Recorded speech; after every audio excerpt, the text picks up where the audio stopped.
মাদ্রাসা পড়া বিদাতীদের সবচেয়ে বড় রোগ হক কবুল করাই হচ্ছে অহংকার। মাদ্রাসা পড়ে এসছি, নাউসার বুঝি, হ্যাঁ তফসির বুঝি, ফিকহ বুঝি, কিন্তু ওই রকমই অবস্থা যেমন আগের যুগের যারা বলতো যে আমরা খুব বুঝি, তাদের বুঝার অবস্থা যেমন বিকৃত বুঝা বুঝে। সহিহ জয়ীফ হাদিসের পার্থক্য বুঝে না, তাওহীদ কত প্রকার বুঝে না, শিরক কত প্রকার বুঝে না, কোন কোনগুলি শিরক, তামাইম তাবিজ শিরক এগুলি বুঝে না, বালা তাকা শিরক এগুলি বুঝে না, কিন্তু মনে করে যে বুঝি। অহংকার রয়েছে। এই আত্ম অহংকারের কারণে দেখা যায় বিদাতে মোল্লা মৌলবীগুলি অধিকাংশ হিদায়াত পায় না।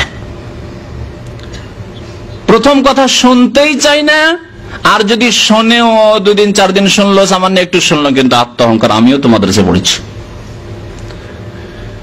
আমি তো দিবের দাওরা পাশ করেছি, আমিও তো কামেল পাশ করেছি, আমিও তো মুফতি হয়েছি। অথচ যদি জিজ্ঞাসা করেন সহিহ হাদিস হওয়ার জন্য কয়টি শর্ত রয়েছে বাবা, তো আমার মনে হয় অধিকাংশ হাহা লাদরি বলবেন, কারো মানহানি করার জন্য বলছি না। তাওহীদ কত প্রকার, জি। সুন্নাত কাকে বলে, হাদিস কাকে বলে, সূক্ষ্ম সংজ্ঞা দেন। হাদিস জয়ীফ মওযু কেন হয়, এসবের সূক্ষ্ম সংজ্ঞা দেন। জয়ীফ মওযু বুঝেন না, এমন এমন হাদিস বয়ান করেন যার নাত গলাশি লাগাম কিছুই নেই, বুঝেন, নাত গলাশি লাগাম এসব তো বুঝেন মনে হয় কিছুই নেই তার।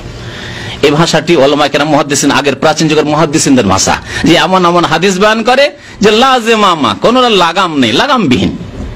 উতলুবুল ইলমা ওয়ালাউ কানা বিসসিন, সুদূর চীনে যেতে হলে ওখানে ইলম শিখতে যাও। চীনে না কোনদিন মাদ্রাসা ছিল, না কোরআন হাদিসের কোন বড় প্রতিষ্ঠান ছিল আল আজহারের মতো যে যেতে বলবেন চীন দেশ।